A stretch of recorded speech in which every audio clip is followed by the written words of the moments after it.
Mike Cosa, pioneer pala sana ng flip-top. Unico, may kabattle at ang bigat ng pusta. Jonas, hindi kinaya ang diss track ni Shea kay Abra. So tara.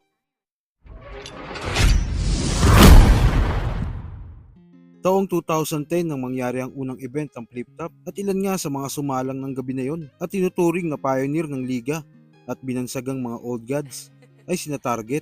Wala nang teka-teka, wala nang pahapyaw. Kapag ikaw naging longer, ikaw yung nanay ni Pacquiao. Delo, Kaya papakwawin ko siya, sa akin yari siya. Di mananalo ng boxing to kahit kay Aling Junisha. Batas at Looney. At sa sobrang kaskukaingan na Torodelo, nakakain na siya ng baka tuwing Pasko o tuwing okasyon. At eto yan mga chong, pinakamurang dilatang corn beef lang yon! Pag ito kalaban ko, kailangan ko ng kopi ko. Pag ako kalaban mo, kailangan mo ng kodigo. Huwag kang ipokrito, naiinggit ka sa bigote ko. Mukha ka kasing in-check na emoticon. Pero alam nyo ba na dapat pala isa si Mike Cosa sa mga sumalang ng gabi na yon? Ayon ito mismo kay Mike Cosa nang ma-interview siya sa Dogbrock TV.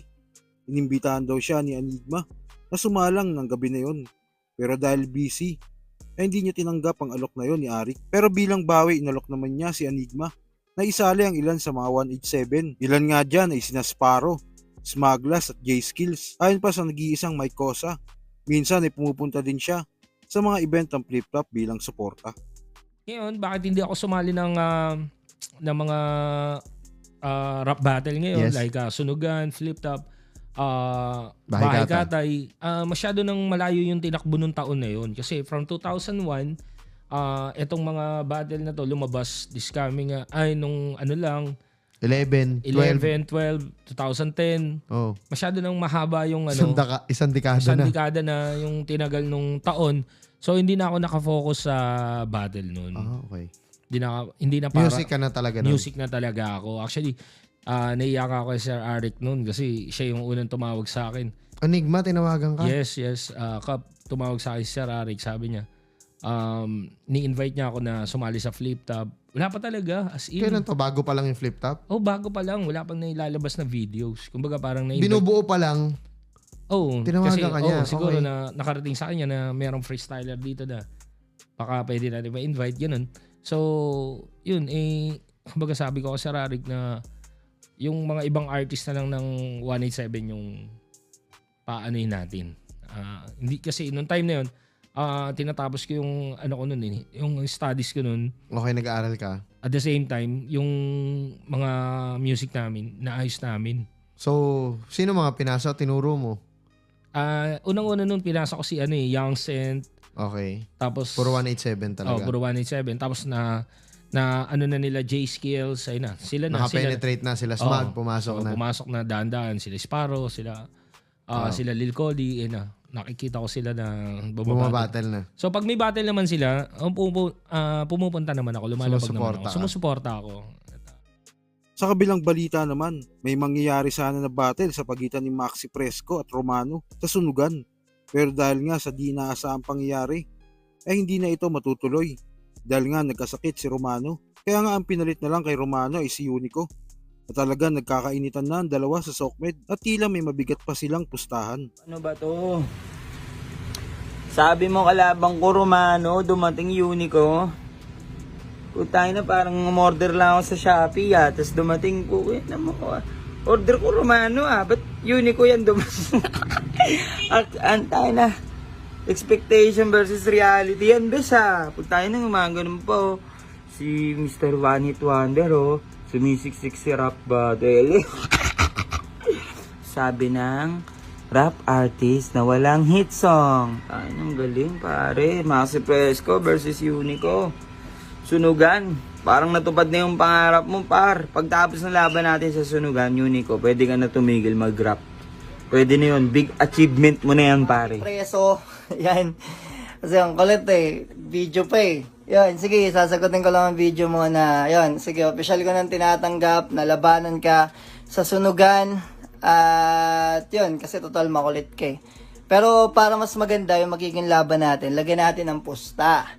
Pag ako tinalo mo, kahit kailan, di na ako babattle. Di na ako magbabattle rap pag tinalo mo ako kasi nakakahihayin yung matalo sa'yo. Pero pag ikaw, tinalo ko, papatato mo yung pangalan ko sa mukha mo. total tad naman na nang mawalang kwentang tattoo yung mukha mo. Papalagay mo yung pangalan ko, Unico, sa mukha mo, kahit sa parte sa mukha mo.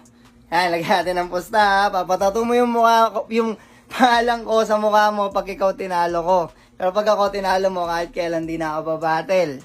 Ayos ba yan? Pero huwag ka mag-alala, ako na rin magbabayad ng tattoo artist kasi halata naman na wala ka ng pera. Kaya nga sumisiksik ka ngayon sa battle rap kasi wala ka na kinikita sa music mo. Ayun, sabihin mo lang sa akin pag Gika, Bur. Panindigan natin yung kulit mo, Bur. Let's go! What up mga Burmaxi Presco? So bali ganito, may labang kami ni Romano sa Sunugan Rap Battle, di ba? Kaso si Romano nagkasakit. So shoutout kay Romano.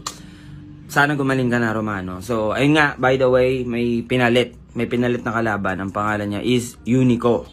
Etong si Unico, maglalabang kami sa Sunugan Rap Battle. Nag-aamon siya sa akin ng pustahan. Yung pusta, pag natalo niya ako, ipapatato ko daw yung pangalan niya sa mukha ko. Pag natalo ko siya, titigil daw siya sa pagra-rap.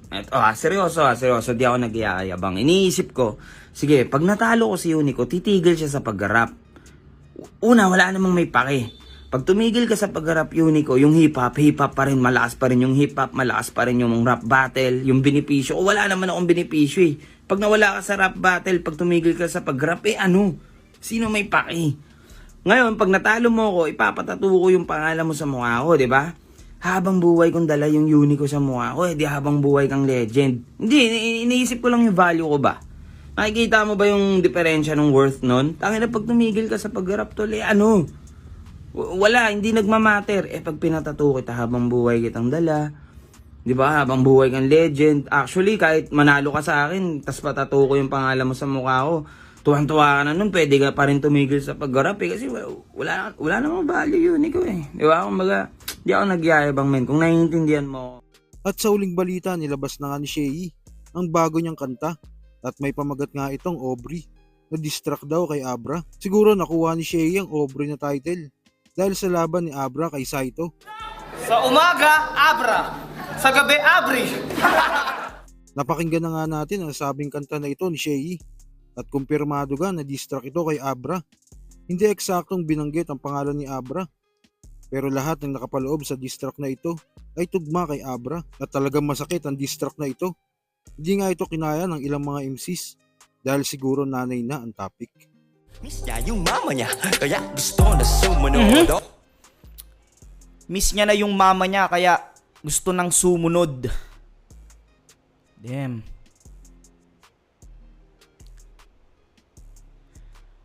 Tangina. Iba to ah. Iba na to. Para maranasan naman na mamas boy na to. Mabigat to ah. Tangina, bigat sa dibdib na ito. Damn, parang gusto kong iurong tong ano na to ah. Parang gusto kong iurong tong review na to ah.